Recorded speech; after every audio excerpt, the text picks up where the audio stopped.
Amém, irmãos? Boa noite.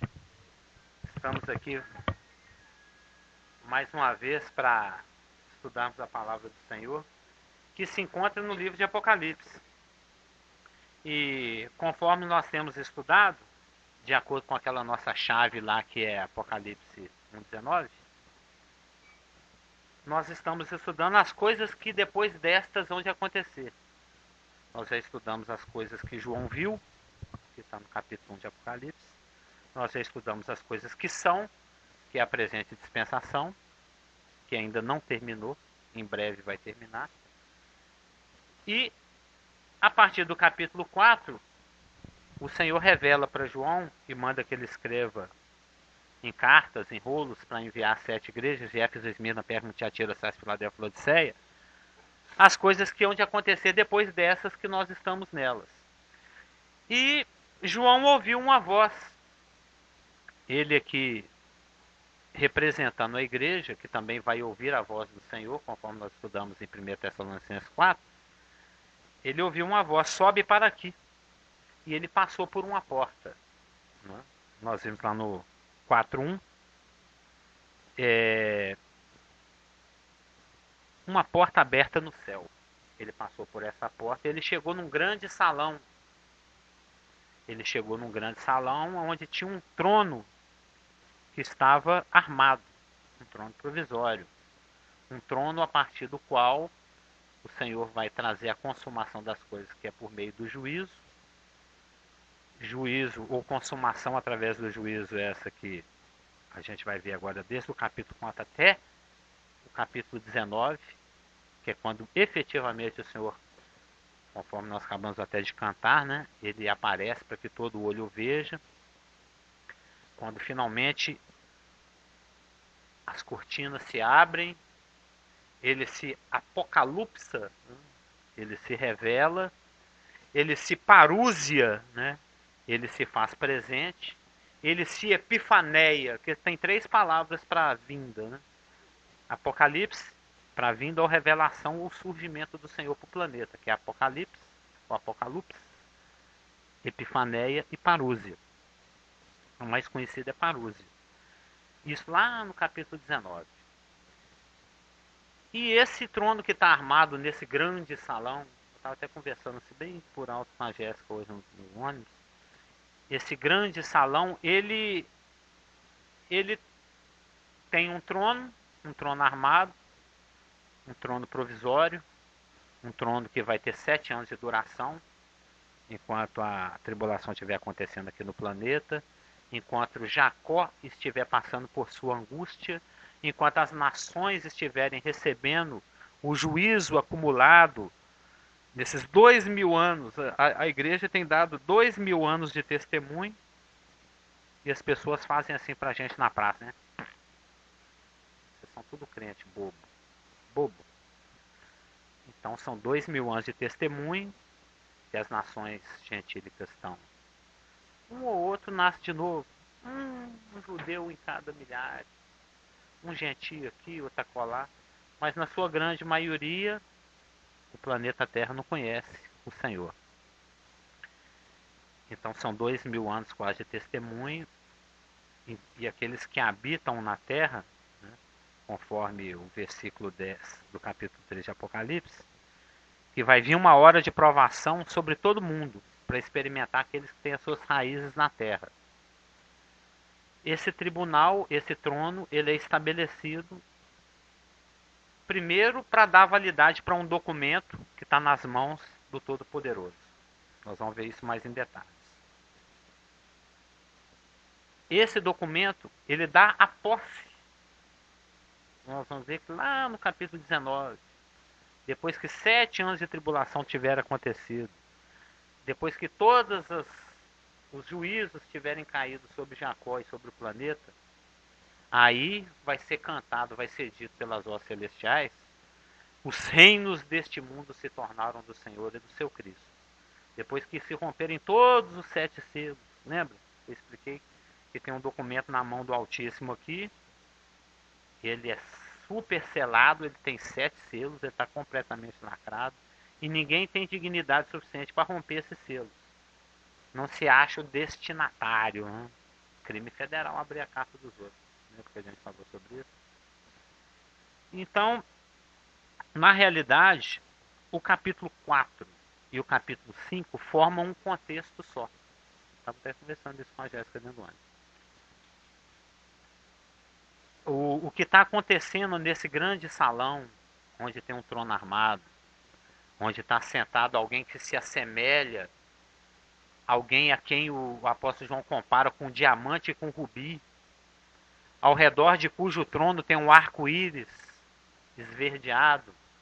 Isso tudo falando da fidelidade, isso tudo falando da luminescência, da inflexibilidade, do amor de Deus. Lembra que a gente conversou sobre isso na semana passada? Essa cena toda, ela está descrita nos capítulos 4 e 5. É quando o cordeiro, nós vamos ver daqui a pouco, que é o único que é achado digno de romper os selos, porque no versículo 5 do capítulo 5 fala o seguinte: todavia um dos anciãos me disse, não chores, porque o João vai chorar. Não chores, eis que o leão da tribo de Judá, a raiz de Davi, venceu para abrir o livro e os seus 7 selos. Quando ele se apresenta como o herdeiro de todas as coisas, como ele se apresenta como aquele que é digno para poder herdar todas as coisas, como aquele é digno de romper os selos, e esses selos começam a ser rompidos, o que acontece está descrito do capítulo 6 em diante. A ruptura dos selos, o toque das trombetas, o derramamento das taças. Os juízos, eles são descritos através desses desdobramentos. Então, para começar, eu gostaria de dar uma relida com os irmãos no capítulo 4 e também aproveitar e ler o capítulo 5. O capítulo 4 e o capítulo 5 de Apocalipse formam um só contexto. Eles descrevem a cena do salão. O salão de estar dos céus. Quando você chega no céu, você abre a porta. Inclusive nessa casa aqui, quando nós chegamos, quando a gente abre a porta, a gente não cai no quarto da Elaine. Quando abre a porta, a gente já não abre a porta em cima do fogão da Elaine. Quando a gente abre a porta, a gente já não... Opa, bati aqui no vaso, na pia, não. A gente chega na sala, não é verdade? 999,999% das casas, quando você entra, o primeiro lugar que te recebe é a sala, né? No céu, é a mesma coisa. O João passa por uma porta aberta no céu, imediatamente ele se acha em espírito num lugar onde tem um trono armado, onde existem personagens. Tem alguém assentado no trono, tão luminoso, tão amoroso quanto o diamante e o rubi, tão fiel quanto o arco da aliança esverdeado. Né? E ele está cercado de seres. Ele está acompanhado, como sempre, pelos serafins. Nós vamos ver os serafins.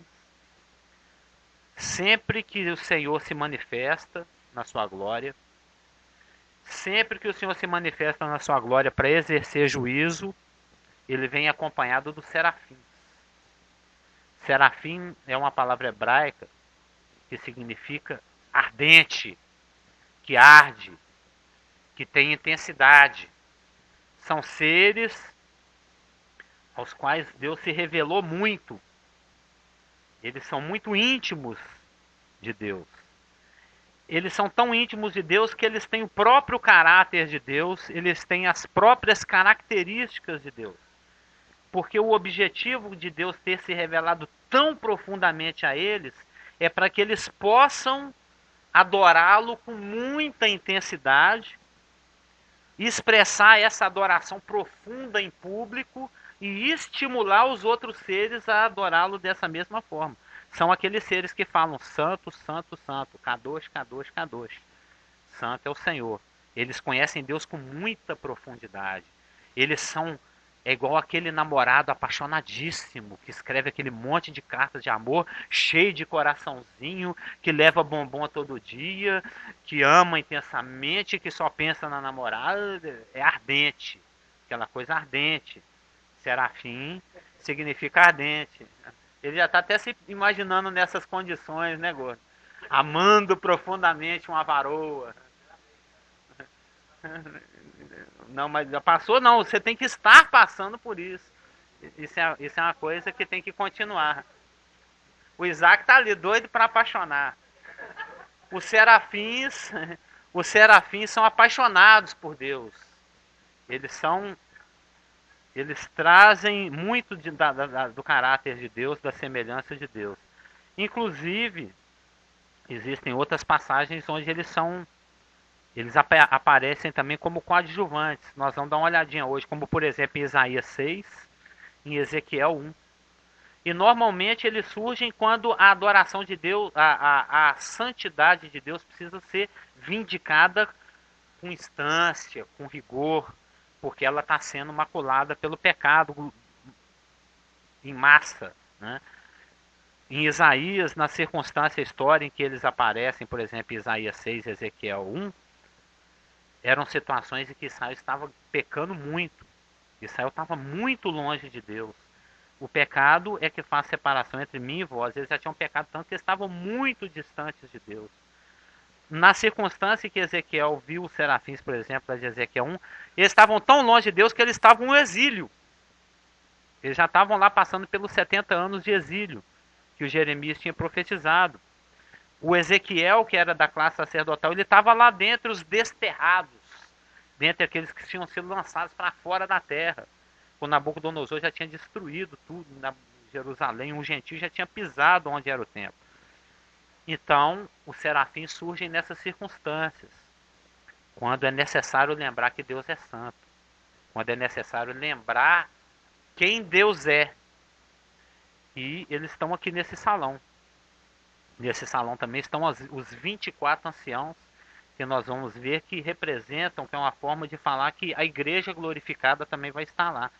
Porque onde ele estiver, estaremos nós também. E ele vai nos constituir, já nos constituiu como reino e sacerdotes. Nós já reinamos nessa terra. Nós já somos sacerdotes segundo a ordem de Melquisedeque. A gente não explora totalmente isso. A gente não faz muito uso disso, mas deveríamos. Porque o que vai acontecer lá no céu é só uma manifestação mais plena daquilo que nós já somos em Cristo. Então vamos dar uma lida de en passant, né, aqui no nosso texto, só para a gente se situar. Senão eu já estou mais habituado com o texto que eu estou estudando para poder ministrar. Mas pode ser que os irmãos não estejam tão habituados, então eu fico citando coisas que estão aqui no texto, mas o que ele está falando, hein? Então vamos dar uma lidinha no texto. Apocalipse 4, 5, Apocalipse 4 e 5. Né? Depois dessas coisas, do período da igreja, eu olhei, e eis não somente uma porta aberta no céu, como também a primeira voz que ouvi, a do Senhor, né, vestido para julgar, como de trombeta ao falar comigo, dizendo: sobe para aqui, e te mostrarei o que deve acontecer depois que eu arrebatar a igreja. Depois dessas coisas. Imediatamente, como que fazendo uma alusão ao arrebatamento, aqui que nós estudamos em 1 Tessalonicenses 4, que vai se dar num piscar de olhos, eu me achei em espírito, e eis armado no céu um trono. Eu estava até meditando nisso esses dias, porque lá no último capítulo de João é só um adendo de uma meditação. Lembra que a gente tem que meditar agora? É o que gosta dessa coisa. Né? O pensador de roda. Vai ser o assunto agora de domingo. A palavra é para ser mastigada, é para ser digerida, é porque ela é que forma o nosso escudo. Então é para a gente ser habitado ricamente por ela, é para a gente mastigar, meditar, gastar tempo. Né? O maior salmo da Bíblia, que é o 119, é um salmo que fala da palavra. Nós vamos ver a importância da palavra em Deuteronômio, quantos versículos, quantas vezes Moisés e Josué falaram para o povo. É importante meditar, é importante guardar, é importante obedecer, é importante ensinar para os seus filhos, é importante conversar a respeito dela, é importante pregar ela na sua porta, é importante trazer ela na sua testa, é importante você ter ela no seu braço, é importante é importante. É ela que nos salva. É ela que nos defende. É o nosso escudo, a nossa lâmpada.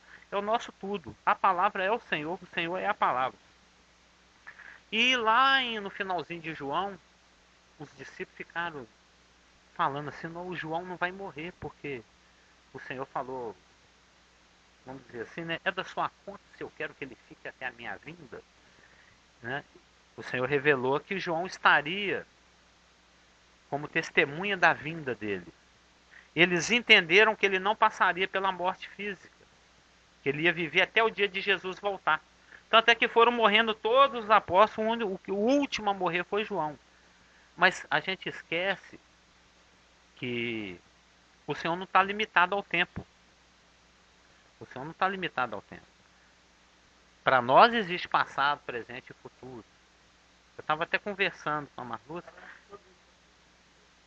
Pois é, e eu estava conversando com a Marluce a respeito disso por causa das perguntas que ele faz. Não, mas eu querer eu efetuar, não sei o que, aquelas perguntas de Carlos Augusto. Assim, não, mas Deus ele sabia, então por que? Que a gente esquece o seguinte.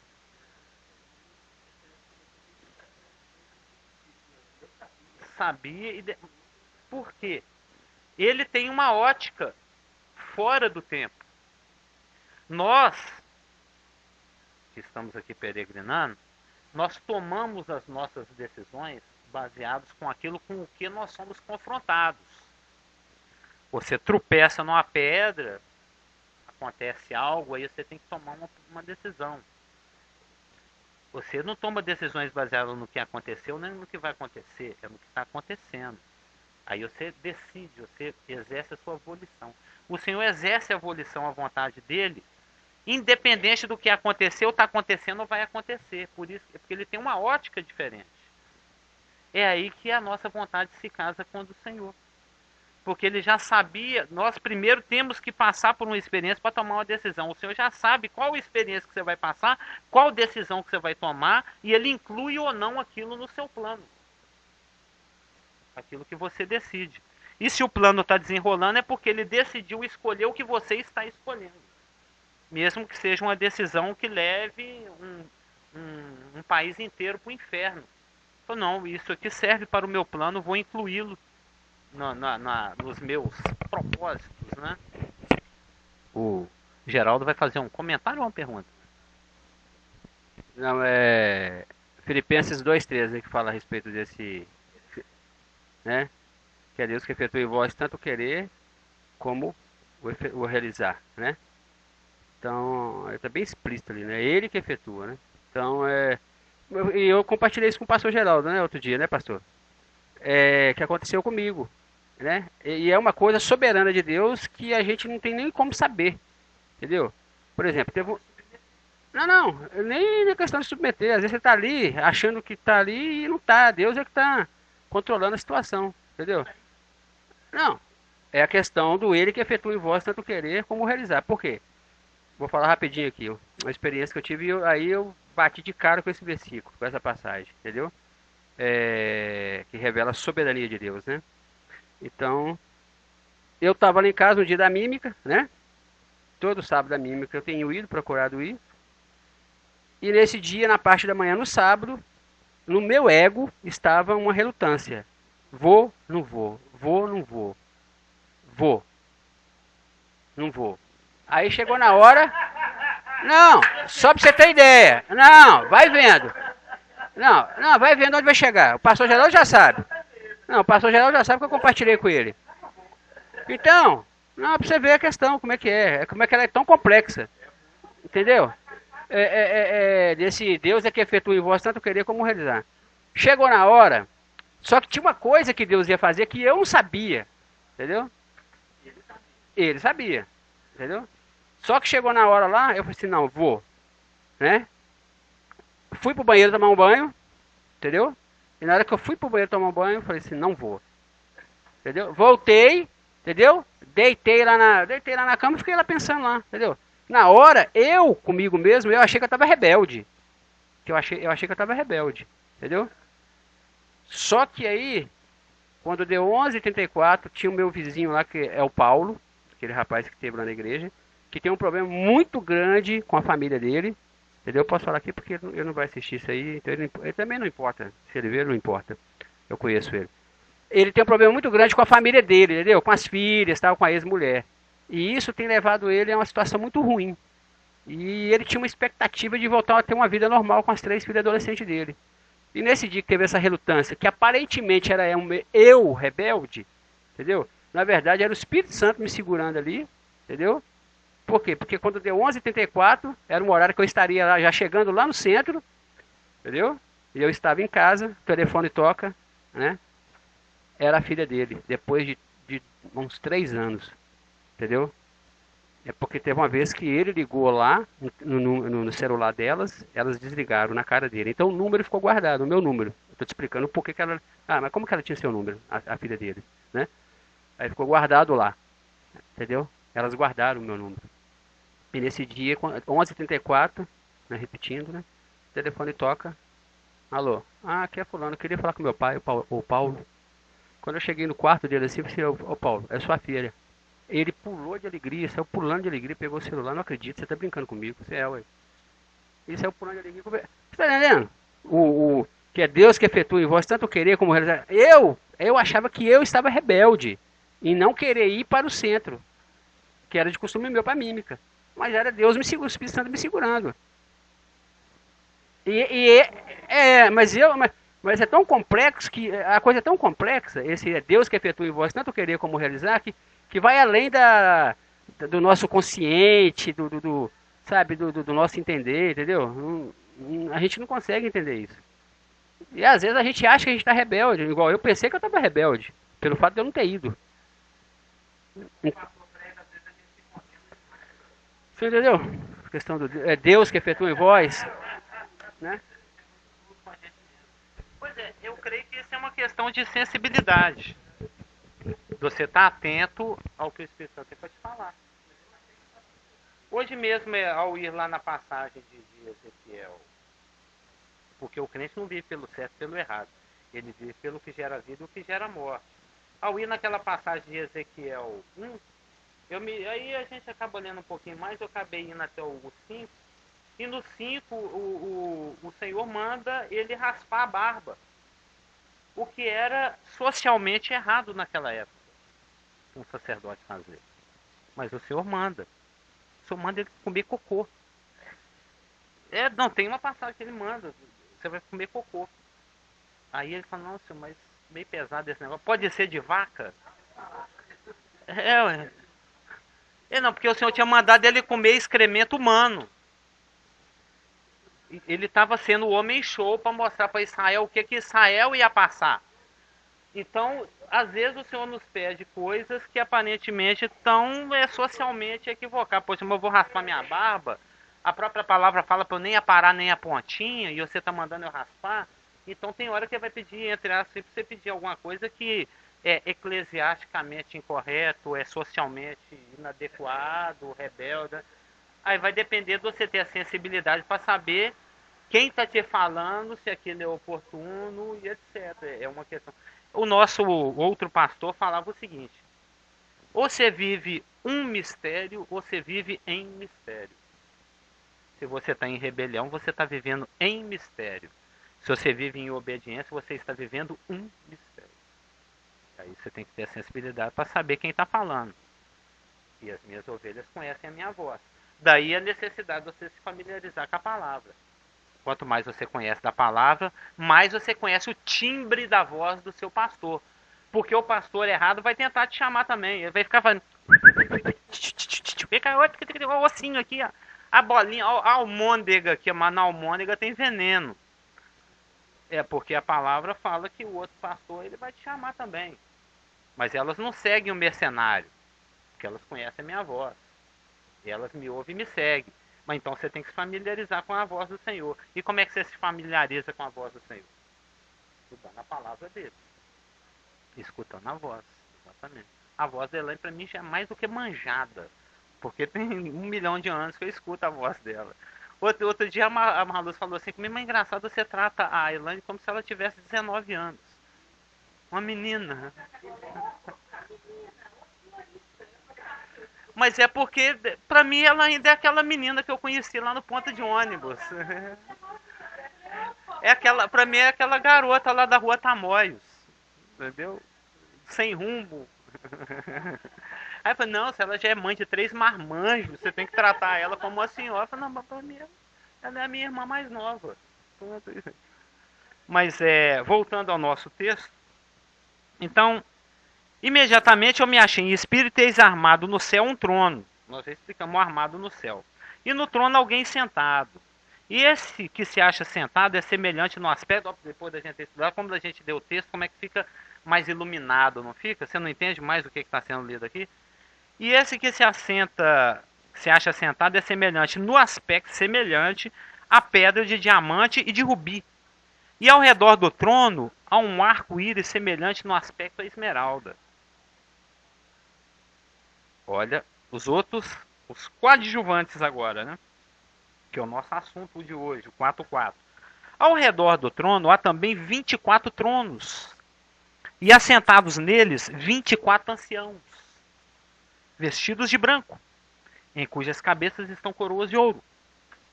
Do trono saem relâmpagos, vozes e trovões.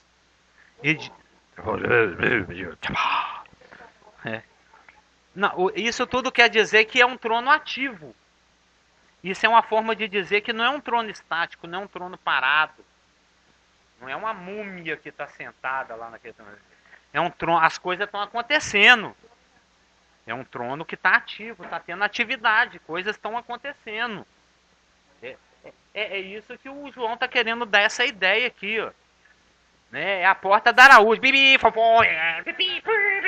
Nossa, eu e a Jéssica esperando a marluça dele, você com dor de cabeça. O guarda apita, o alarme do carro dispara, a moto acelera, o ladrão sai correndo. Nossa, é uma bagunça. Nossa, quando ela me encontrou, ela falou assim, para de gritar, mozinho. Você começa, você entra no tom do ambiente. Eu tava gritando, entendeu? Então é um trono ativo, é um trono ativo. Do trono saem relâmpagos, vozes e trovões, né?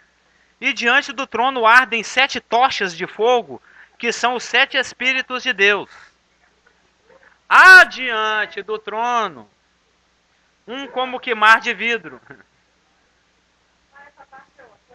Vamos falar disso. Adiante do trono, um como que mar de vidro. Um como que semelhante ao cristal, e também no meio do trono e como diz a Elaine, a volta do trono, agora é da Elaine, né? 4 seres viventes cheios de olhos por diante e por detrás. Olha os seres viventes aí. O primeiro ser vivente é semelhante ao leão. Esse é ótimo, né?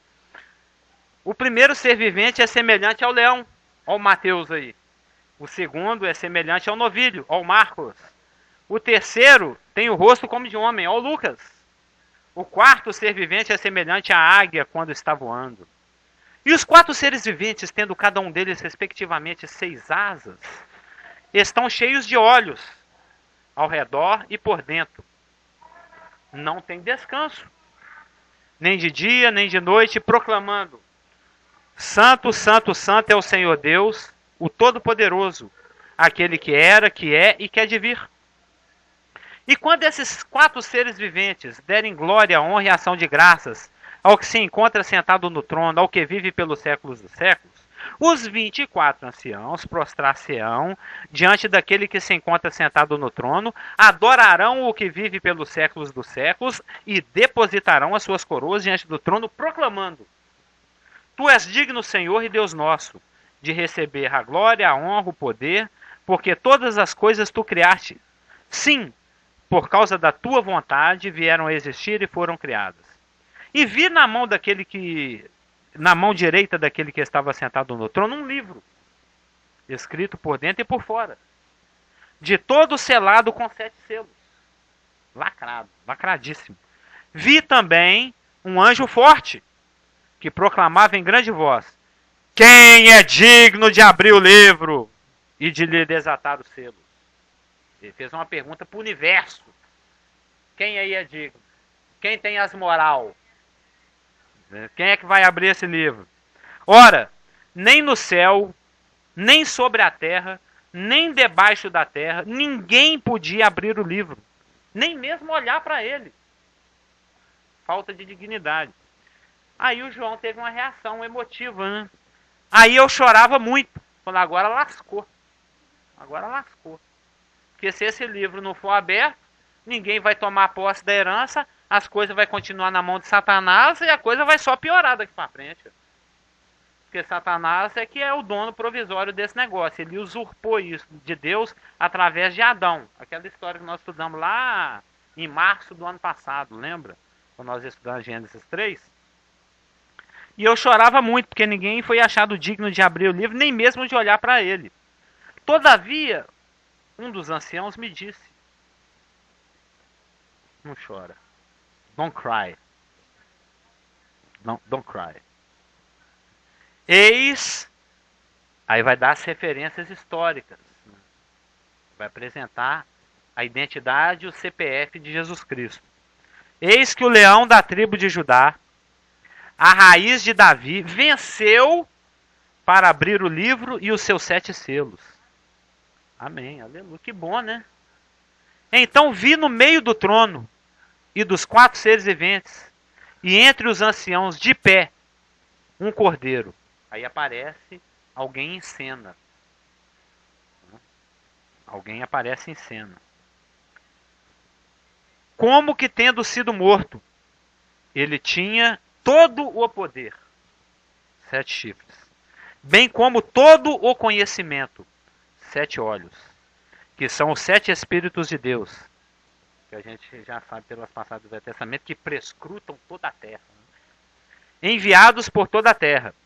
Veio, pois, e tomou o livro da mão direita daquele que estava sentado no trono. E, quando tomou o livro, os 4 seres viventes e os 24 anciãos, todos nós participantes do caráter de Deus, né? Nós, a igreja, e mais os serafins ardentes, né? Prostraram-se diante do... E nós vamos viver isso, interessante, nós vamos estar nessa cena. Oi? Isso aqui é uma das coisas que vai nos acontecer depois do arrebatamento. Nós vamos estar nessa sala. Nós estamos sempre, nós da igreja, aqueles que viveram Éfeso, Esmina, Tiatira, Seattle, Filadélfia, entre o arrebatamento. A tribulação está prestes a iniciar. A tribulação vai começar aqui no 6.1. A tribulação vai começar no 6.1. Tem esse preâmbulo. O 5 e o 6, o capítulo 5 e o 6, é uma cena... É aquela, já viu assim, tem filme que antes de começar, existia um império, o império foi atacado, vem todo aquele enredo passando na tela, né? Tem uma introdução que é dada para explicar o enredo, que senão a história começa e você não sabe o que está acontecendo.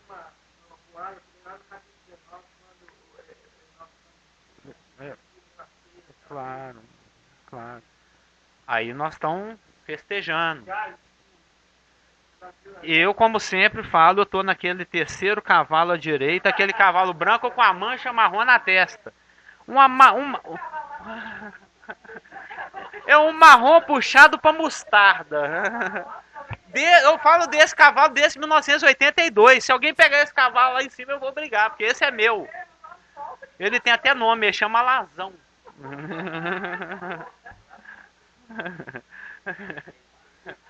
Entendeu?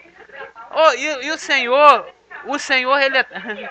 Senhor é tão bem-humorado, o Senhor é tão bem-humorado que é capaz que o meu cavalo seja realmente um cavalo branco com a manchinha marrom na testa. E que eu vou ficar a terceira à esquerda ali. Não precisa nem ser a direita, não, a esquerda. Isso é por causa do tanto que você encheu a paciência da sua irmã. Lembra aquele galardão gigante? Até ele aqui, ó, o Pocotó. Mas vai ser muito. Ainda mais que nós vamos estar lá. Literal. Vai cavalo, claro. Esse é literal. Esse lá do Apocalipse 19. Não. Porque cavalo é a forma do rei se apresentar para as grandes cerimônias, para tomar posse de um reino. Nós vamos descer montados em cavalos.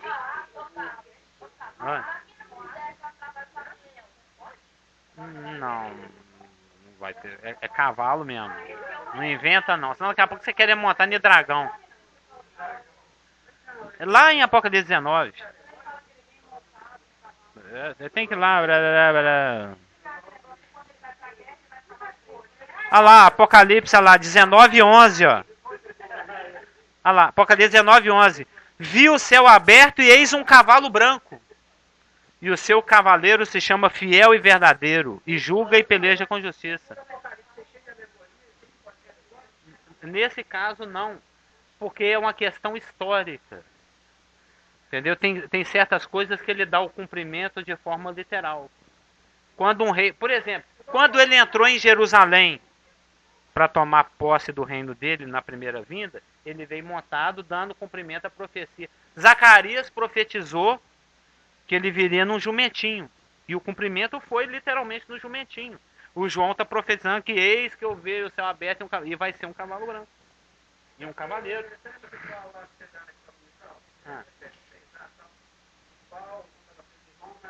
Não, ali. Aquilo é uma metáfora. Claro.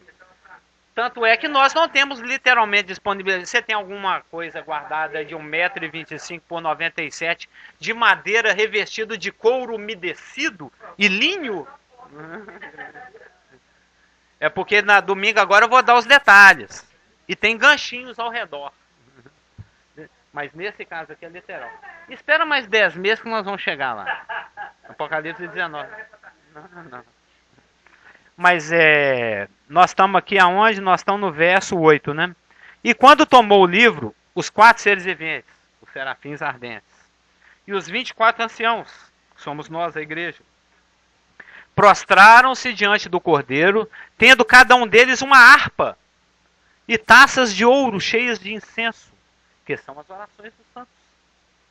E entoavam um novo cântico, dizendo: digno és de tomar o livro e de abrir-lhe os selos, porque foste morto e com o teu sangue compraste para Deus os que procedem de toda tribo, língua, povo e nação. E para o nosso Deus os constituíste reino e sacerdotes. Guarda esse versículo, é importante. E reinarão sobre a terra.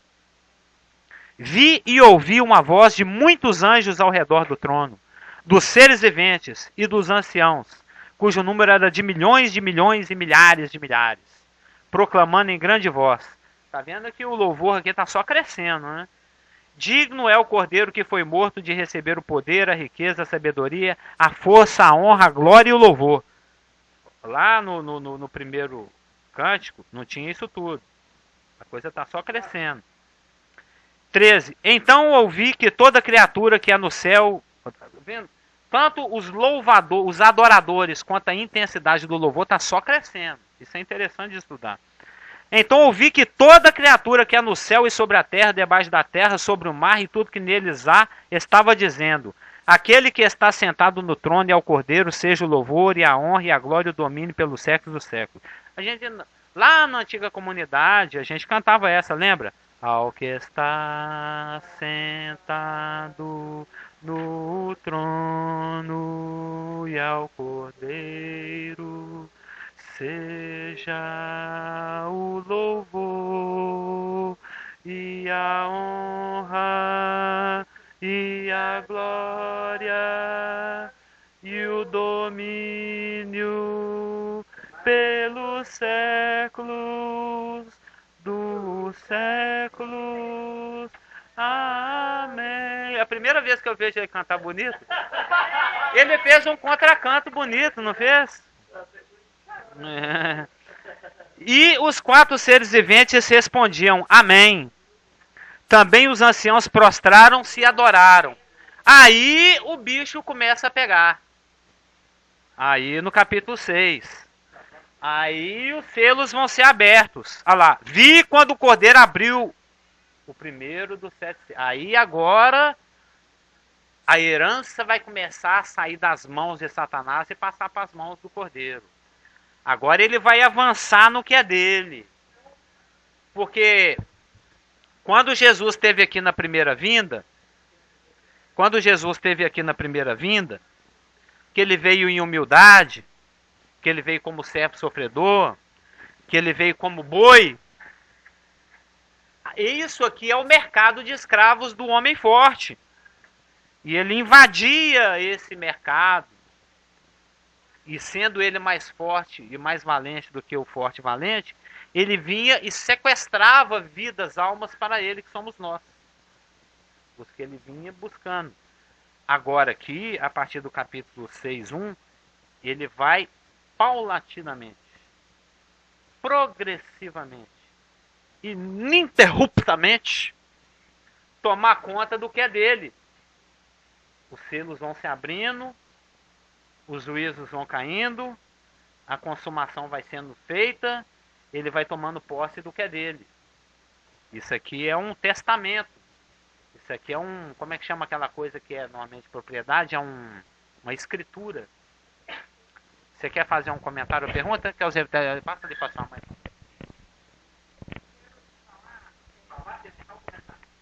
Eu quero comentar um versículo que foi falado ontem na pregação, que é Efésios, capítulo 1, versículo 14, que me chamou muita atenção na área do direito, na área de propriedade, na área de herança.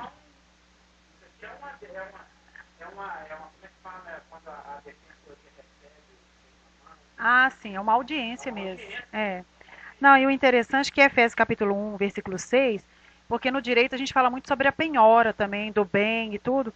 E o capítulo 6 fala assim, ó, o qual, porque vem falando sobre o Espírito Santo, e ontem o Geraldo pregou sobre João 17, que fala da oração de Jesus Cristo por aqueles que vierem a crer. E depois aqui ele usou o capítulo 1 para falar como que nós somos comprados e resgatados e como que a gente tem esse selo, esse penhor do Espírito. E o 14 fala, o qual é o penhor da nossa herança. Então nós temos uma herança certa. Até o resgate da sua propriedade. Então, ó, penhorou a herança e agora pode resgatar a sua propriedade para o louvor da sua glória. Aí entra aquele versículo que você leu aí agora também. Interessante. A posse do universo, que está nas mãos de um usurpador.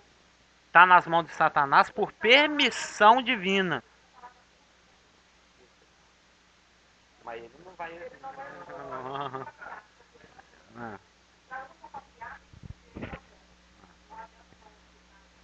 mas ele pagou o preço, né? E ele tem a escritura. A escritura está sendo aberta aqui.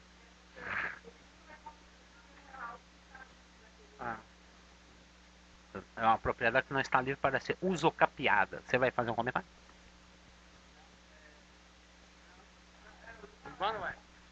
No caso, o Espírito Santo ele é o penhor.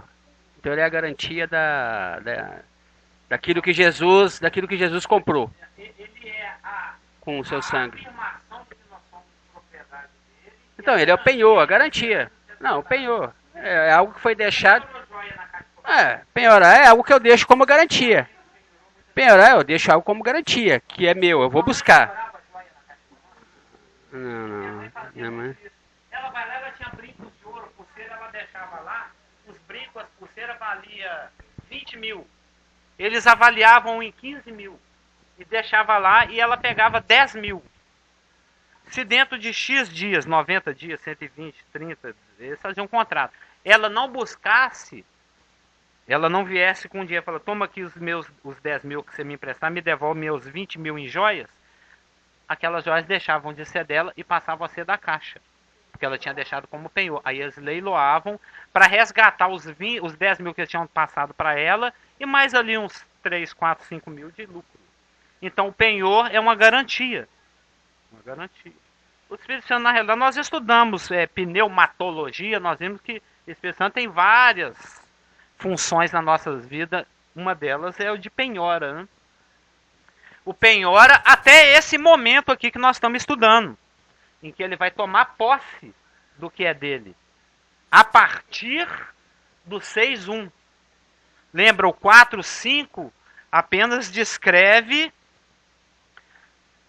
a cena, né? A sala de audiência, aonde essa restituição vai ocorrer.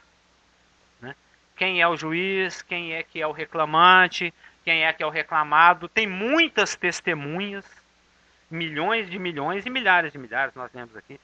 Tem o que está sentado no trono, tem o cordeiro reclamando a propriedade dele, tem os serafins, que são os 4 seres viventes, tem os 24 anciãos, que na realidade são milhões de crentes dessa dispensação, tem o anjo da voz grossa, e tem um monte, milhões e milhares de anjos como testemunhas. Na realidade, todas as hostes celestiais estão presentes aqui. Todos os anjos, todos os arcanjos, todos os querubins, todos os serafins, todo mundo que é salvo, todo mundo que não caiu, está aqui. Assistindo isso. Vai estar em casa fazendo unha, assistindo novela? Você acha que o anjo vai ficar assistindo, vale a pena ver de novo, ao invés de estar assistindo uma cena maravilhosa dessa? O anjo? Um anjo qualquer lá. Um anjo Zebedeu. Mas entendeu? Mas então, alguém pode me perguntar assim, mas por que a igreja é representada por 24 anciãos? Por que não é representada por 12? Por que não é representada por 6? Por que não é representada por 27? Lembra que eu pedi para os irmãos prestarem atenção aqui no versículo que fala: e para o nosso Deus, 5:10, os constituíste reino e sacerdotes. A gente lê em Pedro: vós sois raça eleita, sacerdócio real, nação santa, povo de propriedade exclusiva de Deus. Tem mais, tem Hebreus, tem várias passagens. Os próprios apóstolos ficavam se acotovelando e brigando. Não, no reino quem vai ficar na direita sou eu. Não, sou eu. Não, a esquerda sou eu. Eles ficavam brigando lá. Teve uma passagem que eles estavam brigando. Senhor, quem vai ficar na direita do Senhor quando ele estabeleceu o reino? Senhor, não, sou eu.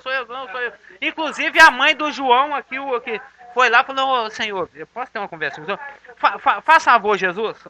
Chega mais. O Senhor podia pôr aí o João e o Tiago. Ele respondeu e falou: minha senhora, a questão é o seguinte: isso não me compete. Isso é uma decisão que o meu pai vai tomar. É aquilo que eu estava falando. O Senhor é tão bem-humorado, ele é tão complacente, ele é tão benevolente, ele é tão gente boa, que muito provavelmente quem vai estar à direita e à esquerda vai ser o João e o Tiago. Já que pediram, mesmo igual eu estou aqui pedindo meu cavalo branco com a manchinha marrom, quase mostarda na testa, assim, um marrom alaranjado. Mesmo porque nessa passagem que nós estamos fazendo referência aqui lá dos evangelhos, ele falou: olha, se vocês vão sentar à minha direita e à minha esquerda, isso aí eu não respondo não, mas o cálice do sofrimento que eu vou beber, vocês vão. Já que vocês estão pedindo, vocês não sabem. Tanto é que o Tiago foi o primeiro a morrer e o João foi o último. Foi o primeiro. O Herodes passou a espada no pescoço, foi um dos que eles pediram. Falou: deixa eu sentar uma direita, outra esquerda, a mãe dele. Mas de qualquer maneira, existem inúmeras passagens no Novo Testamento que falam que o destino da igreja é oficializar, exercer o ofício de reino e de sacerdócio. Nós vamos ser reis e nós vamos ser sacerdotes. Lá no Velho Testamento, quem era rei não podia ser sacerdote. Rei era só quem viesse da tribo de Judá.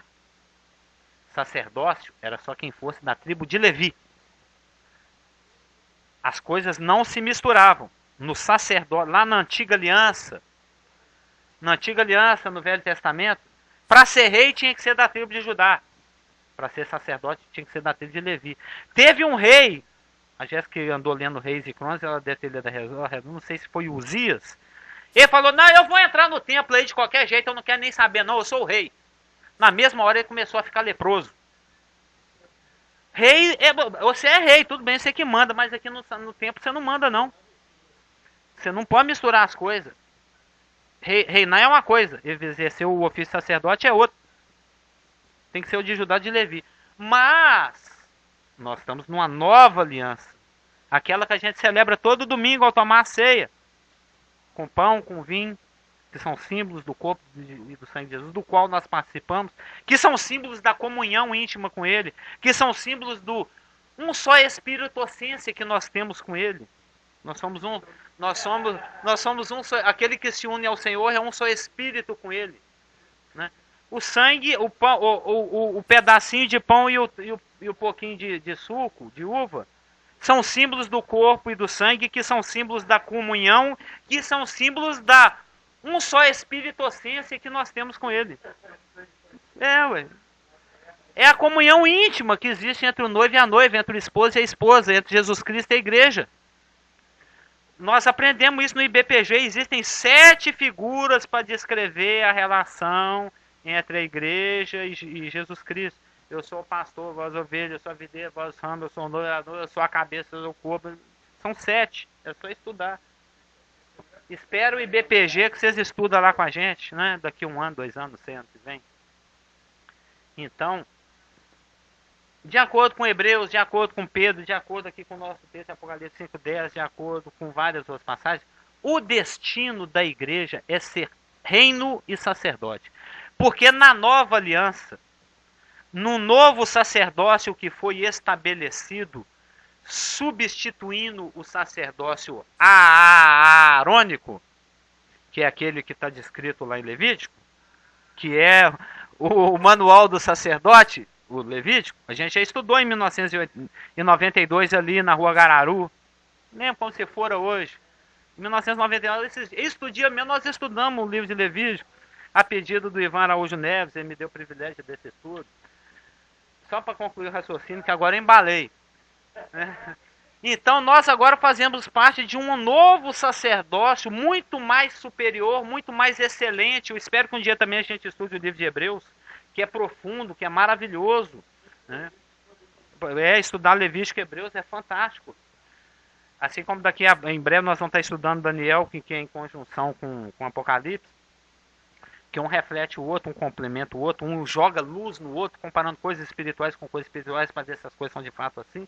Então, nós estamos agora sob a égide de um novo sacerdócio, que é chamado de sacerdócio segundo a ordem do Rei de Justiça, do Melquisedeque, né? Do Meleque, Rei Tsedek.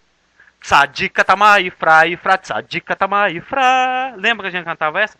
Tsadik é justiça, Tsedek, né? Entendeu? É justiça. Nós agora fazemos parte de um sacerdócio aonde aquele que é rei também é sacerdote. Melech, né? Davi, Melech Israel, Hai Vekayan, Davi Melech Israel, Hai Vekayan.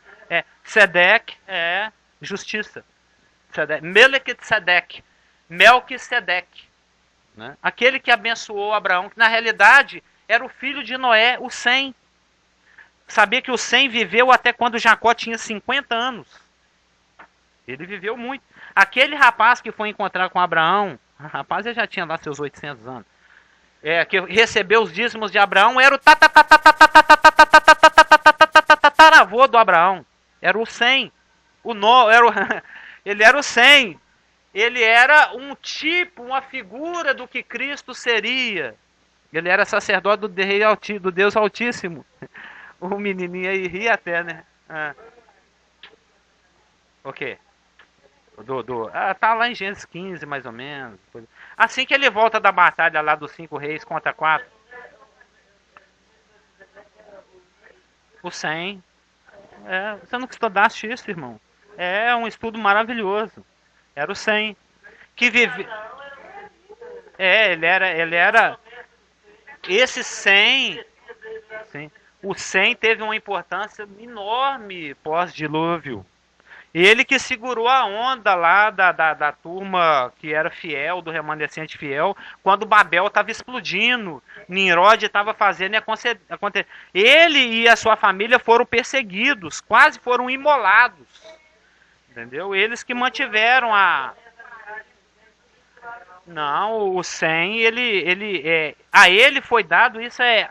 Aí nós teríamos que um dia estudar o pacto noaico, né? O pacto que Deus fez com Noé, lá de Gênesis 9. A Sem foi dado o guardar o nome de Deus. O nome de Deus foi revelado a Sem, e ele é o guardião do culto e da adoração do nome de Yahweh, né? Do Javé lá, do YHWH, do eu sou o que sou, do grande eu sou, que se revelou a Moisés lá na sarça ardente.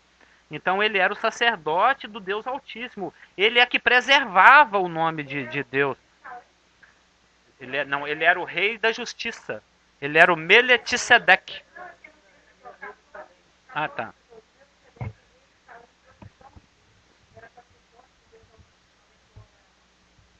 Exatamente. Ele tinha lá seus 800 anos. Tem que ver lá nas janelas. Se relacionar com o seu bem, eu achei bem emocionante. Eu gostaria muito de conhecer o Abraham Juncker. Eu gostaria muito que o Abraham Juncker, que chegou aqui em Teófilo Otoni em 1858 e deu origem à genealogia da qual eu faço parte, viesse me visitar. Mas ele já morreu, já tem uns 100 anos. Né? Então estou deixando para lá. Os fio gay, então. Deixa eles lá no túmulo. Mas aí, antes de responder a pergunta, mas por que 24? Por que não 27? Por que não 9? Por que não 8? Por que não... Você vai fazer um comentário antes? Você já esqueceu? Parece que não, parece que você já falou. Não é porque a gente vai ser rei e sacerdote, né? Porque seremos cordeiros com Cristo. Não, herdeiros e cordeiros com Cristo, porque ele vai ser rei, né? Ele é rei e ele é o sumo sacerdote, né? Então, e como ele é, seremos, então, quer dizer, tá nessa questão aí, né, da nova aliança, né? Você acabou falando, já foi comentar. É o nosso destino eterno, ser rei e sacerdote. Porque Cristo, ele é rei e ele é sacerdote. E na velha aliança não podia, na nova pode. Ele é rei e ele é... Tanto é que ele, nesse momento, oficializa, eu não sei se a palavra é essa, ele exerce o ofício de sacerdote a nosso favor. Ele é nosso advogado, ele é nosso sacerdote, e quando ele vier, ele vai exercer o ofício. Né? Não sei se está me faltando uma palavra. Ele vai ministrar como rei. Né? E nós somos participantes disso. Então, o fato de ser 24 e o fato de ser ancião é uma forma, é um boliche, né? É um cimbalém que o João, que o Espírito Santo encontrou para mostrar que a igreja aqui, nessa sala de audiência, nesse ambiente, está exercendo juntamente com Cristo o seu eterno ofício real e sacerdotal. Porque 24 faz referência ao ofício sacerdotal. E ancião faz referência ao ofício eclesiástico real. A questão do 24 se encontra em... Onde é Crônicas... 1 Crônicas 24, de 1 a 19. Anotem. 1 Crônicas 24, de 1 a 19... é aquela passagem lá do Velho Testamento, aonde está sendo ensinado em que ordem os levitas iriam assistir no templo. O dia tem quantas horas? O dia tem quantas horas, Elaine? 24 horas. Então, é igual a telecena. De hora em hora. Troca-se o turno. Entendeu? Troca-se o turno. Sai a turma do Eleazar, vem a turma do Itamar, sai a turma do Itamar 1, vem a turma do Itamar 2, aí vai de hora em hora um novo turno de sacerdotes a subir, porque Tinham coisas que tinham que acontecer continuamente lá no templo. A chama lá do Amenorá não podia apagar nunca. Tinha que estar gente tomando conta lá. Essa chama não pode apagar. Não pode faltar pãozinho nessa mesa. A chama aqui desse altar não pode parar de queimar. Então tinham coisas que tinham que acontecer continuamente. Isso é assunto lá do livro de Levítico, Manual do Sacerdote Levita. Então, para que não houvesse ninguém cochilar, alguém comer mosca, alguém... Ai, esqueci de acender a lâmpada do negócio. Pronto, lá vem juiz, vai morrer milhares de judeus no país inteiro. Que a coisa era seríssima. É a santidade de Deus que está em jogo, é o nome de Deus que está em jogo. Então, para que não haja erro, para que não haja falha, para que não haja negligência, para que não haja displicência, de hora em hora se trocava o turno. São 24 horas, 24 turnos de sacerdotes. Isso está descrito lá em 1 Crônicas 24, de 1 a 19, que mostra, ó, primeiro turno é do fulano, segundo turno é do ciclano, terceiro turno, 15º turno. Então, quando João usa essa linguagem 24, quem está lendo, quem tem um pouco de entendimento das Escrituras, quem gasta tempo meditando na palavra, sabe que ele está fazendo referência a um assunto sacerdotal. E quando ele fala 24 anciãos, quando ele usa a palavra ancião, sabe como é que é ancião no grego? Presbútero. Presbítero. Aquele que tem cabelo branco. Então ele sabe que os ouvintes dele, que tem os seus corpos locais, as suas igrejas governadas por presbíteros, por bispos, por supervisores anciãos, por pessoas que têm cabelo branco, que são experimentadas, que são vividas. As cartas de Timóteo e de Tito ensinam a respeito disso, são epístolas pastorais, que ensina como é que pastoreia o rebanho de Deus. Ele sabe, porque aí, se você for em Atos 14, 23, em Atos 15, 4, aqui mesmo em Apocalipse 20, 28, em Atos 20, 28, quer dizer, eu estou confundindo Apocalipse, em Atos 20, 28, vocês vão ver que o Espírito Santo constituiu idosos, gente experimentada, gente vivida, gente do cabelo branco, para tomar conta da igreja. Se você colocar gente nova, gente recém-convertida, vai fazer besteira. É gente que ainda está sob um impulso dos hormônios, que quer arriscar, que quer fazer aventura, que vai colocar a igreja em cima de um skate e vai sair por aí. Então, tem que ser uma coisa séria, tem que ser uma coisa pensada. Hang loose. Então, tem que ser uma coisa baseada na experiência, na vivência, no temor de Deus. Então, quando ele fala 24 anciãos, ele sabe que está fazendo referência a um grupo de pessoas que, assim como se ministrava na velha aliança, assim se ministra aqui.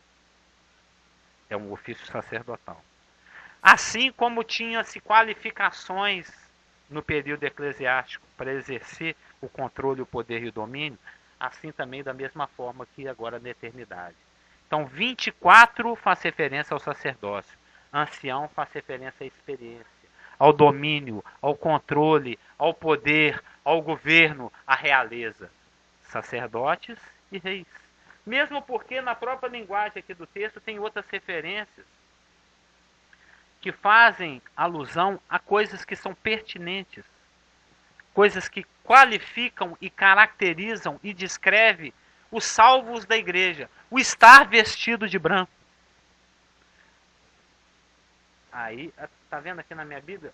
Tudo que é colorido desse azulzinho aqui, ó, é estudo de vestimenta. É estudo de vestes. Veste. Tanto é quando você chega aqui em Apocalipse 19, ó. Pois foi-lhe dado vestir-se aqui, ó, de linho. Linho é símbolo de justiça, né? De linho finíssimo. Então é uma justiça que você não encontra em qualquer lugar.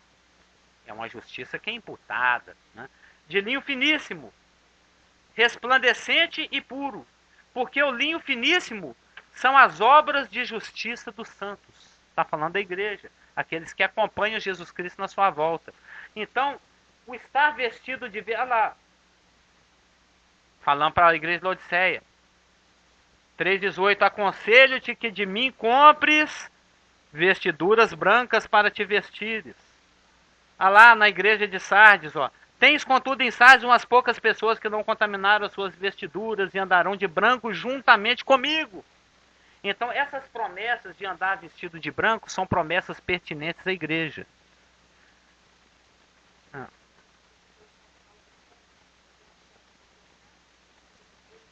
São aquelas obras preparadas de antemão para que andássemos nela, que faz referência lá em Efésios, que foram galardoadas lá no Bimar, que a gente já conversou a respeito dele, que tem como uma das manifestações físicas o estar vestido de branco, de linho fino, que são obras de justiça praticadas por aqueles que são declarados justos, que são obras preparadas de antemão, que se você não for negligente, ouvir o Espírito Santo e obedecer, elas vão se revelar, permanecer, ser bimadas, galardoadas e refletidas por toda a eternidade. Só depende do tanto que você for útil ou inútil aqui nesse planeta, quiser obedecer o Espírito Santo ou não. Se é salvo, vai continuar salvo, vai. Agora, o tanto que você vai brilhar é outra história. Se a sua roupa vai ser lavada com sabão em pedra, ou sabão, vai ser aquele crente piscante, né, todo neon, vai ser aquele... Sempre tem. Mas está observando como esses 24 anciãos que estão presentes nessa sala representam a igreja por N motivos? Porque a nós foi dada a promessa de sermos feitos reis e sacerdotes. 24 porque são sacerdotes, anciãos porque são reis. Vestidos de branco, promessas que foram dadas para a igreja. Em cujas cabeças estão estéfanos de ouro, aquelas que nós recebemos lá no Bimar, que a gente já falou. A coroa da glória, a coroa da justiça, a coroa de gozo, a coroa que são os prêmios para a nossa obediência. E é um trono do qual nós participamos, porque ele prometeu que nós participaríamos. E conforme a Elaine comentou, é um trono ativo. Não é um trono estático. Né? Estático é aquilo que está diante do trono. O trono é ativo. Mas olha lá no verso 6. Há diante do trono um como que mar de vidro, semelhante ao cristal. E também no meio do trono e à volta do trono, 4 seres viventes. Aí, não vamos entrar ainda no ser vivente, eu quero falar do mar de vidro. O verso 6a, né? Há diante do trono um como que mar de vidro. Um como que mar de vidro. Aqui, o mar de vidro é o réu. 6. Você viu, Elaine? Algo está acontecendo. Você viu que está sendo descrito aqui o reclamante, as testemunhas, o juiz. Né? Esse mar de vidro representa aquele contra quem a causa vai ser julgada. Contra o réu. Não. É um símbolo da representatividade daquele contra quem a propriedade está sendo reclamada. O que está uso capiãozando a propriedade de Jesus Cristo. Mar, de acordo com Daniel 7,2, de acordo com Isaías 57,20, conhece? É o lugar onde... O mar não tem uma conotação muito boa nas escrituras, os irmãos sabem disso. Na nova criação não vai ter mar. Quem gosta de mar, aproveita agora. Tanto é que mês que vem nós estamos indo lá, né, mozinho? Dá uma passeada lá de 5 dias. Só para molhar o pé e voltar. Olha o que fala em Isaías 57:20. Mas os perversos... Isaías 57:20. Mas os perversos são como...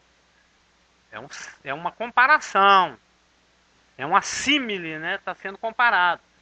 Os perversos são como o mar agitado, que não se pode aquietar, cujas águas lançam de si lama e lodo. O mar, de acordo com Daniel 7,2 também, Ó, Daniel 7,2, o que fala? É um símbolo muito presente nas escrituras, o mar. Falou Daniel e disse, como dizer, é um hippie, né? Falou e disse. Eu estava olhando durante a minha visão da noite, e eis que os 4 ventos do céu agitavam o mar grande. E desse mar grande, a gente conhece muito bem a profecia de Daniel 7, se levantou aquele leão alado, se levantou aquele urso com as 3 costelas na boca, se levantou aquele tigre com asas e 4 cabeças, se levantou aquela besta fera indescritível, em cuja cabeça haviam 10 chifres, e da qual também surgiu um chifre robusto, pequeno, que cresceu mais e mais, e que tinha olhos e uma boca que falava com insolência. Então esse grande mar, de acordo com Daniel 7,2, com Isaías 57, 20, com Apocalipse 12, 18 e 13, 1. Olha lá o Apocalipse, é nosso assunto aqui, ó. Teve uma briga lá no céu, lá no meio da tribulação. Miguel e seus anjos versus Satanás e os seus anjos. O time azul contra o time vermelho. Né? Não, o time vermelho, é o Colorado. Né? E o time vermelho perdeu. E foi lançado do Epiurano, né, do céu que está logo acima das nossas cabeças, para a terra. Aí foi expulso o grande dragão, a antiga serpente, que é o diabo, que é Satanás. Aí ele cai aqui na terra cheio de ódio, cheio de ira, sabendo que pouco tempo lhe resta.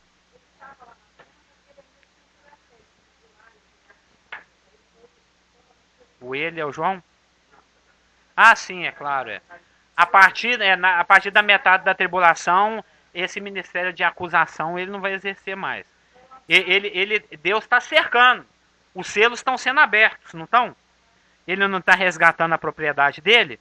À medida que vai abrindo o selo, ele vai recuando. Ele vai tomando checkmate. Ele vai ficando no cantinho. Vai avançando. Vai avançando. Abriu o selo, perdeu um pedaço do universo. Abriu mais um selo, perdeu. Chega num ponto aqui em Apocalipse 12, em que já foi aberto tanto selo, tanta trombeta já tocou, só está faltando derramar taça, em que Satanás já não tem nem lugar nos céus mais. Se ele quiser, ele se contenta com a terra. E à medida que a coisa for se consumindo mais e mais, e que essa audiência for rolando lá no céu, nesse salão do Apocalipse 4 e 5, diante da qual nós também somos testemunhas figurados que somos nos 24 anciãos, e tem os serafins, os anjos, o anjo forte e o cordeiro, etc. Aí ele vai só perdendo espaço, perdendo espaço, perdendo espaço, perdendo espaço, perdendo espaço, porque quando chegar lá em Apocalipse 19, quando o Senhor Jesus vem e eu ali naquele cavalinho que eu já falei, aí pronto, aí ele acaba de tomar tudo. Aí ele prende Satanás no abismo e lança suas bestas no lago de fogo, no puros tos autous. Ele está progressivamente resgatando. Ele prende Satanás lá no Tártaro, no abismo. Não, no final da tribulação. Mas aqui no meio da tribulação, aquele que é acusado de dia e de noite, exatamente. Então o time vermelho é expulso do céu. Ele cai na terra. Satanás cai com grande ira, sabendo que pouco tempo lhe resta. Ele sabe que agora só tem 3 anos e meio. Eu tinha 7. Agora tem 3 anos e meio só. Para eu tentar reverter esse jogo aí. Mas não vai conseguir. Ele é o eterno incrédulo. Então, o que ele faz assim que ele cai na terra? Apocalipse 12, 18. E se pôs em pé sobre a areia do mar. Apocalipse 12, 18. Tem. Apocalipse 12. Então é no final do seu 17 aí. Apocalipse 12, 18. Tá aqui, ó. Tem um losango. Aqui, ó. Tem um losango aqui ao redor do meu 18. Aqui.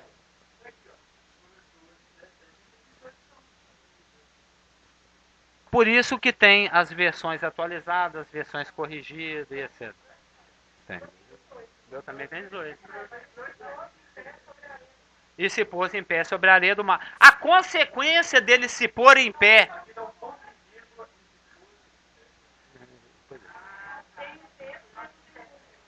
Mas as divisões não são inspiradas, você sabe, né? Eles inventaram essa daí. Tanto é que eu faço as minhas divisões. Se você for no meu Gênesis, lá, se eu tiver que ler certo desse dia, eu coloco até etiquetinha aqui, tá vendo? O meu capítulo 2 de Gênesis começa lá, acho que no 1, 2, 3, no 4. Eu faço as minhas divisões. Eu discordo da divisão, ela não é inspirada. Mas de qualquer maneira, o que importa é o conteúdo. O que importa é o conteúdo. A consequência do expulso Satanás do céu ao cair na terra é colocar os seus pés sobre a areia do mar. O que são areia? O que é o mar? O mar são os gentios. 7 bilhões de pessoas. Tenta controlar, vai lá pôr moral neles. Tenta fazer essa turma de 7 bilhões pensar igual, agir igual, seguir a mesma fila. Não consegue nunca. A gente não consegue harmonizar um grupinho de 20, um grupinho de 50, um grupinho de 1.000, de 1 milhão, quanto mais 7 bilhões. 7 bilhões de vontade, cada um querendo uma coisa, o que eu acho que é certo, você acha que é errado, o que eu gosto, você não gosta. Uns gostam do Atlético, outros gostam do Cruzeiro, uns gostam do Vasco, outros gostam do Barcelona, uns gostam de moela, outros gostam de frango, outros gostam de porco, outros gostam de pato, o mar agitado, e o lama e lodo voando para quanto é lá, você não controla. Vai lá no mar, tenta controlar o mar, chega diante dele e fala, fica paradinho igual um mar de vidro, estático. Jesus conseguiu. Ele é Senhor.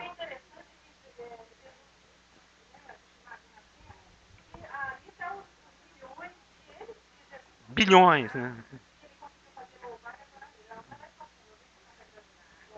E areia, ele se coloca em pé sobre a areia do mar. De todos esses povos, esses bilhões de pessoas que compõem esse mar de povos, o Fernandinho canta. Abraão, vai lá fora, olha para o céu. Você consegue contar as estrelas? Esse tanto de descendência que você vai ter. Olha lá para o mar, conta a areia. A areia faz referência ao remanescente judaico que está dentro da tribulação. A população de judeus que existe no planeta. Entendeu? Então ele vem e se coloca em pé sobre a areia. Tudo é boliche, tudo é assim. Ele se coloca em pé sobre a população judaica que está aí misturada nesse mar que compõe os povos e escolhe um. Ele escolhe um judeu europeu que ele faz virar o que está no 13:1. Ele se põe em pé sobre a areia do mar e faz emergir do mar o quê? Um Atherion, uma besta que tem 10 chifres. Ele tem poder e autoridade sobre 10 reinos e 7 cabeças. Ele tem toda a autoridade do dragão. Daqui uns 5 meses, quando a gente estiver estudando Apocalipse 13, a gente vai explicar esse símbolo. E sobre os chifres, 10 diademas, que é sobre os 10, o grupo de 10 é que ele vai exercer a autoridade dele. A gente vai ver que o dragão ele tem as cabeças condecoradas, coroadas, e ele tem os chifres. Vou fazer a comparação. E sobre as cabeças, nomes de blasfêmia. Então, voltando aqui no Apocalipse 4, diante do trono tem um como que mar de vidro. O que é inincontível. O que é inincontível, não se consegue conter. Que é revolto, que é incontrolável. Não, inincontível, que você não consegue conter, que é revolto, que é bagunçado, lamiloto para todo lado. Incontrolável. Diante da face de Deus, parece imóvel. É só, sei lá, em Jó 38:11. Anota aí. Isaías 41. Não vai dar tempo que o pastor já me deu sinal de 5 minutos, senão eu leria com vocês os versículos. Mas são versículos bonitos. E esse mar aí que é todo agitado, para Deus é como que um mar de vidro, imóvel e transparente. Não oferece resistência àquele olhar como que chamas de fogo de Deus. Ele vê através dele, igual você olha ali através do vidro e vê do lado de lá. Para Deus não tem segredo. Para Deus é transparente como o vidro. É imóvel como o vidro. É como que um mar de vidro. Né? imobilidade que as pessoas têm, né? Essa incapacidade que o ser humano tem, mesmo coletivamente, de resistir à vontade e ao perscrutar de Deus. É difícil falar. Ao perescrutar de Deus, é um trígrafo, né?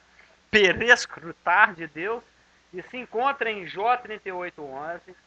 E eu fico encalorado e suado, não sei porquê.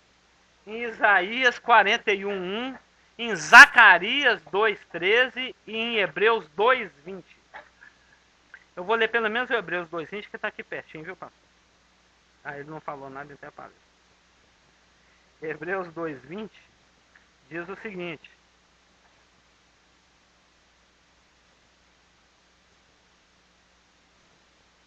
não tem Hebreus 2:20?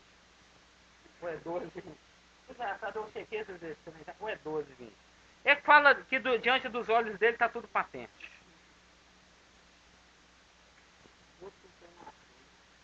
HB é Hebreus, não é? Hebreus 2.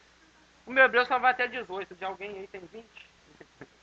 Mas é um versículo que fala que diante dele todas as coisas estão patentes e cruas e nuas. Agora tem que procurar. Eu devo ter anotado errado. Que fala que diante dele tudo está patente, tudo está cru. Pode parecer caótico o mar, mas para ele é imóvel, como se fora um mar de vidro. Está sob o seu soberano controle. A execução dos juízos provenientes. O que essa figura quer dizer, viu, Elaine?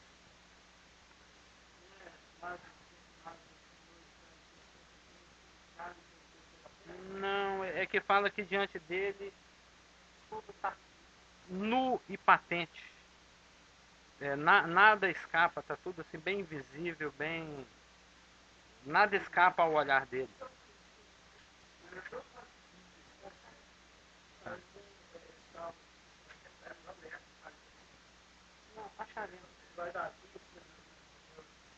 Mas só para fechar, que o pastor já fez o sinal dos 5 minutos, o que quer dizer que não há diante dele um trono como queimar de vidro é o seguinte: é que a execução do juízo que provém desse trono não encontra resistência.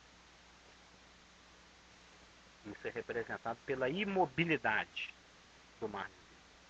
E nem isenção de fatos ou de detalhes, porque é simbolizado pela transparência desse mar de vidro. Eu estou achando que é Hebreus 4:13. Como é que eu fui em 2:20? Eu não sei. Porque eu chequei esses versículos hoje e anotei. Às vezes é aquela história, você escreve um versículo pensando em outro. 4:13. Ah, tá. Risca aí 2:20 é 4:13. E não há criatura que não seja manifesta na sua presença. Pelo contrário, eu gostaria até de fechar o estudo com esse versículo. Pelo contrário, todas as coisas estão descobertas e patentes aos olhos daquele a quem temos de prestar conta. Viu, Elaine? Esse versículo 4:6, ao usar o cimbalém do mar de vidro, o que ele está querendo dizer é que o juízo que provém desse trono não encontra resistência e nem obscuridade no seu caminho. Porque o mar de vidro ele é imóvel e ele é transparente. Então não vai haver resistência e não vai haver fato que ele não veja para que passe batido, sem julgamento. Por causa desse versículo aqui. Que não há criatura que não lhe seja manifesta. Pelo contrário, todas as coisas estão descobertas e patentes aos olhos daquele a quem temos de prestar conta. Amém? Aí na semana que vem a gente acaba de fechar o 4 e 5. Vendo a questão, ainda não deu tempo da gente ver os serafins. Né? Mas na semana que vem veremos.